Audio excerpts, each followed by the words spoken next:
J'ai demandé à chacun, pour démarrer, c'est quoi la valeur pour vous?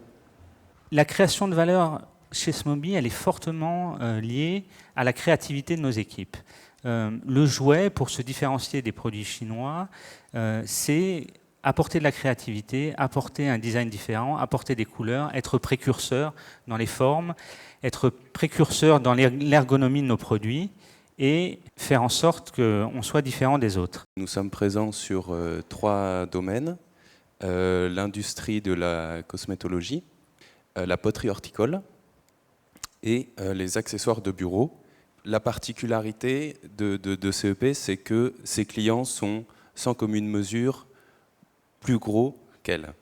Et donc, nous devons trouver des moyens pour nous rendre indispensables auprès de ses clients.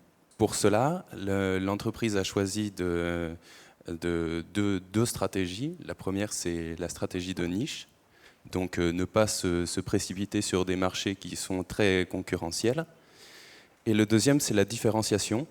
La différenciation au moyen de l'investissement. Et pour vous donner un peu une idée, depuis plus de 10 ans, l'entreprise réinvestit 10% du chiffre d'affaires chaque année dans l'outil industriel, dans la fabrication, dans le design de nouveaux produits.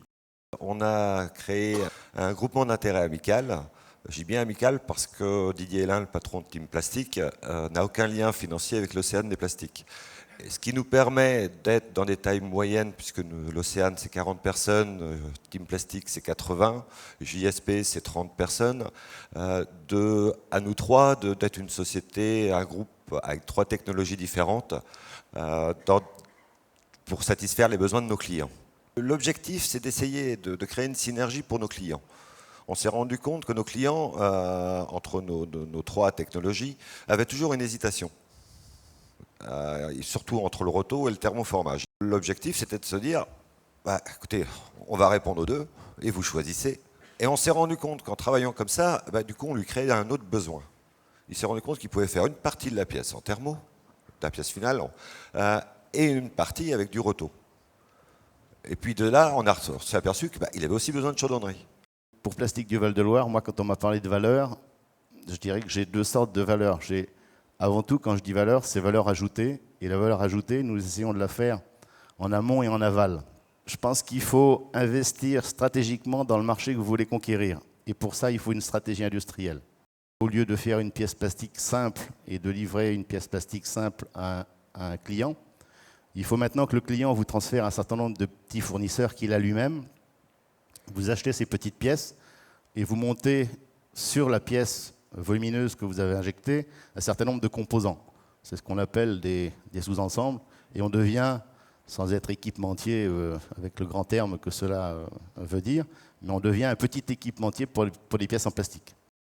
Dans la logique de création de la valeur, si nous devions dire quelque chose, si on regardait le produit, certains diraient, mais attendez, ce n'est qu'un vulgaire revêtement de sol. Et ça ne me surprend pas. Il y a 10-15 ans, c'était un produit qui n'avait pas de sens et de valeur client. Donc la seule façon de survivre et de développer, gérer cette entreprise, qui est à 100% sur cette catégorie de produits, c'était de dire quelle valeur, de façon permanente, on va apporter, sera apportée au client et au client final. À travers cela, il y a 4 moteurs. C'est l'innovation, c'est l'excellence opérationnelle. Nous sommes convaincus qu'aujourd'hui, c'est très bien d'avoir, effectivement, être star sur certains produits, mais on veut être bon sur toutes les pratiques de l'entreprise, qui vont gérer des fournisseurs jusqu'à la livraison et la supply chain, la R&D, le commercial, les fonctions administratives et process. Un autre point, c'est l'aspect approche segment, être obsédé par le segment. Il y a des besoins satisfaits aujourd'hui sur lesquels des produits standards répondent à ces segments. Nous souhaitons régler des problématiques, que ce soit de compétitivité ou de facilité de pose, et Gerflor est conduit par ces segments.